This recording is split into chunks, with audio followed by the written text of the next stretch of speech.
2025년 하반기 4개 항만공사 합동 채용 필기시험 중 NCS 직업 기초능력평가에 대한 문항풀이를 시작합니다.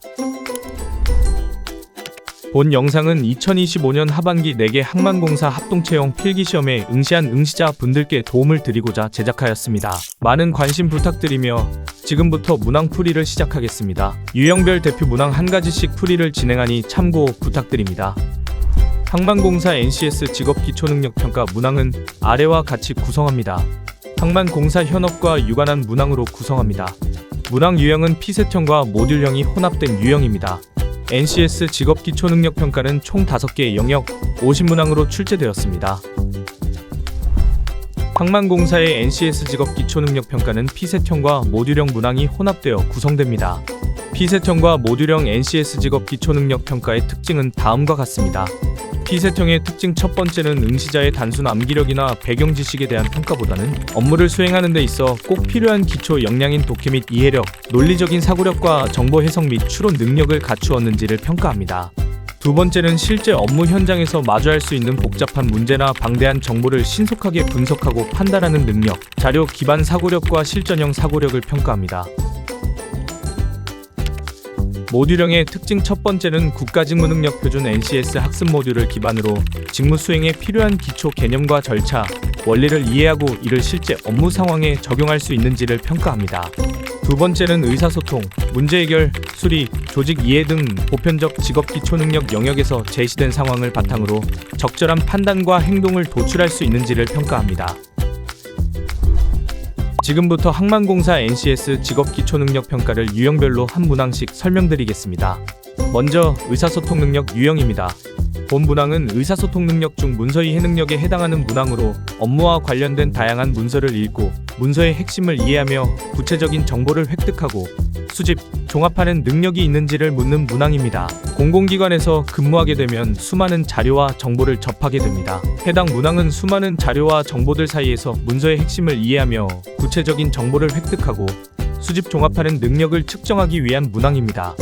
의사소통 능력 문항풀이를 안내드리겠습니다. 해당 문항은 문서 안에서 필요한 정보를 파악하여 옳고 그름을 판단할 수 있는지 파악하기 위해 출제되었습니다. 빠른 정답 찾기를 위해서는 제시문의 내용을 단락별로 파악해야 합니다. 정상파의 주기 및 진동수는 수역의 깊이, 크기, 해저 지형, 수온 분포 등 다양한 요인에 의해 결정되기 때문에 다변적입니다. 부진동은 수킬로미터 단위의 긴 파장을 가지고 있어 눈으로 식별하기는 어렵지만 해수 유동이 크기 때문에 침수, 인명피해 등 큰 영향을 미칠 수 있습니다. 부진동 자체가 항만, 호수, 만처럼 닫힌 수역이나 한쪽만 열린 수역에서 나타나는 파동으로 내륙에 위치한 수역에서 부진동이 발생합니다. 일반적으로 부진동은 수분에서 수십 분 주기로 나타나지만 큰 항만에서는 몇 시간에 걸친 장주기 부진동이 발생하기도 합니다. 조석간만에 차가 커지는 사이 시기에는 수위 변동이 커져 항만 부진동과 겹칠 경우 피해가 확대될 수 있습니다. 따라서 2번이 정답이 됩니다. 다음으로 자원관리 능력입니다. 본 문항은 자원관리 능력 중 최적의 선택에 해당하는 문항으로 제시문에서 제시된 대안 비교를 통해서 주어진 상황에 최적의 대안을 선택하는 능력이 있는지를 묻는 문항입니다. 공공기관에서 근무하게 되면 다양한 조건을 모두 반영하는 최적의 방법을 찾을 수 있어야 합니다. 주어진 업무를 수행하는 데 필요한 자원의 우선순위를 확인하고 시간 자원을 확보하는 방법을 분석하며 구체적인 계획을 수립하고 각 자원이 활용 가능해지는 조건을 최대한 충족하여 업무 수행에 이 자원들을 할당하는 능력을 간접적으로 확인하기 위한 문항입니다. 자원관리 능력 문항풀이를 안내드리겠습니다. 해당 문항은 많은 기준과 기준에 적용되는 대상을 빠르게 파악하고 비교할 수 있는지 파악하기 위해 출제되었으므로 빠른 정답 찾기를 위해서는 순위 부여를 위해 기준과 대상을 먼저 파악할 필요가 있습니다. 이동 시간에 따른 순위는 다음과 같습니다. 대관료에 따른 순위는 다음과 같습니다. 식대에 따른 순위는 다음과 같습니다. 선호도에 따른 순위는 다음과 같습니다. 청결도에 따른 순위는 다음과 같습니다. 부여한 순위는 순위, 점수 환산표에 따라 다음과 같이 환산됩니다. 환산된 점수를 합산하면 다음과 같습니다. 구내식당과 뷔페에 환산된 점수의 합이 동일하므로 동일 기준에 따라 둘 중 식대가 더 저렴한 구내식당을 최종적으로 선정합니다. 따라서 3번이 정답이 됩니다. 다음으로 수리 능력입니다. 본 문항은 수리 능력 중 도표 분석에 해당하는 문항으로 제시문에서 제시하는 표를 통해 수치를 적절히 이해하고 해석하는 능력이 있는지 묻는 문항입니다. 공공기관에서 근무하게 되면 다양한 수치 자료와 정보를 접하게 됩니다. 표에서 도출할 수 있는 처리 실적, 처리량, 현황과 같은 다양한 이해가 담긴 문항으로 표와 그래프를 통해 정확한 분석을 할 수 있는 능력이 있는지 측정하기 위한 문항입니다. 수리 능력 문항 풀이를 안내드리겠습니다. 해당 문항은 업무에 필요한 도표 분석 능력을 갖추고 있는지 파악하기 위해 출제되었으므로 빠른 정답 찾기를 위해서는 보기에 제시된 표를 먼저 파악해야 합니다. 선지마다 요구하는 수리 능력을 확인하기 위해 어떤 수치를 살펴볼지 빠르게 파악할 수 있다면 시간적인 부분에서 많은 단축을 할 수 있습니다. 22년 전체 처리 실적 중 액체화물 처리 실적의 비중은 227만 1857 나누기 51만 52 곱하기 100 22.45%로 10% 이상입니다. 23년의 화물 처리 실적 155만 1133 선박 입항 실적 18만 3322로 선박 입항 실적의 비중은 11.82%입니다. 23년 전년 대비 감소했습니다. 19년의 수입량과 수출량은 같은 값을 보이고 있으므로 그 차이는 0입니다. 24년의 환정량이 13,888로 가장 많고 수출량이 8,862로 가장 많습니다. 따라서 5번이 정답이 됩니다. 다음으로 조직 이해 능력입니다.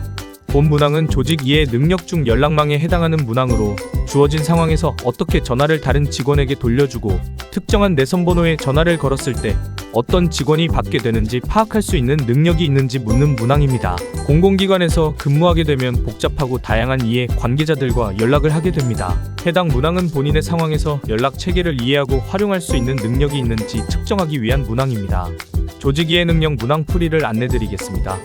본 문항은 지문에서 제시된 회선 사용 요령을 토대로 올바른 회선 사용을 판단할 수 있는 능력이 있는지 평가하기 위해 출제되었습니다. 빠른 정답 찾기를 위해서는 제시문의 회선 사용 요령을 파악할 필요가 있습니다. 부장 직급 이상은 따로 내선 번호가 부여되지 않고 비서실을 통해 회선 전환을 해야 한다는 것을 정확하게 파악해야 빠르게 문제 풀이가 가능합니다.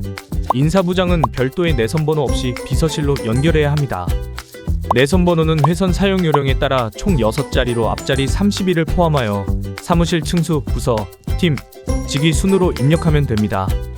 인사부는 단일 부서로 인사부장의 사무실은 인사부가 위치하고 있는 7층에 있고 비서실은 부장실과 같은 곳에 위치하므로 입력해야 하는 사무실 층수 번호는 7입니다.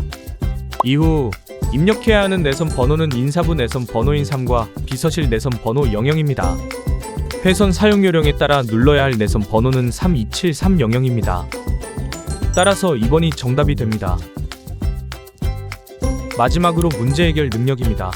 본 문항은 문제 해결 능력 중 업무 이해에 해당하는 문항으로 제시문을 토대로 정확한 이해를 할 수 있는 능력이 있는지 묻는 문항입니다. 공공기관에서 근무하게 되면 다양한 기준에 따라 판단해야 할 일들을 접할 수 있습니다. 해당 문항은 다양한 기준을 잘 이해하고 제대로 파악할 수 있는 능력이 있는지 측정하기 위한 문항입니다. 문제 해결 능력 문항 풀이를 안내드리겠습니다.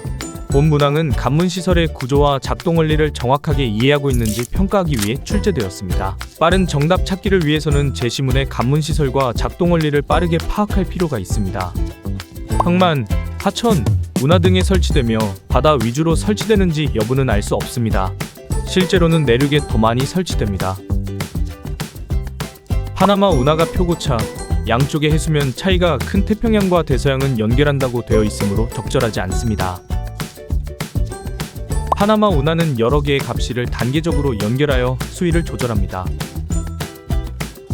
내양 수위가 항상 높은지는 알 수 없으며 내양과 외양의 수위가 같은 장소에서는 간문이 필요하지 않습니다.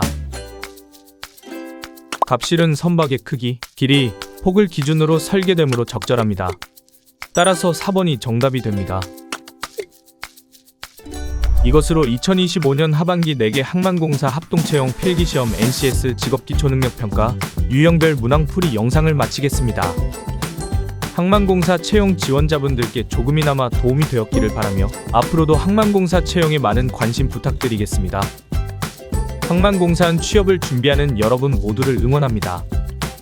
감사합니다.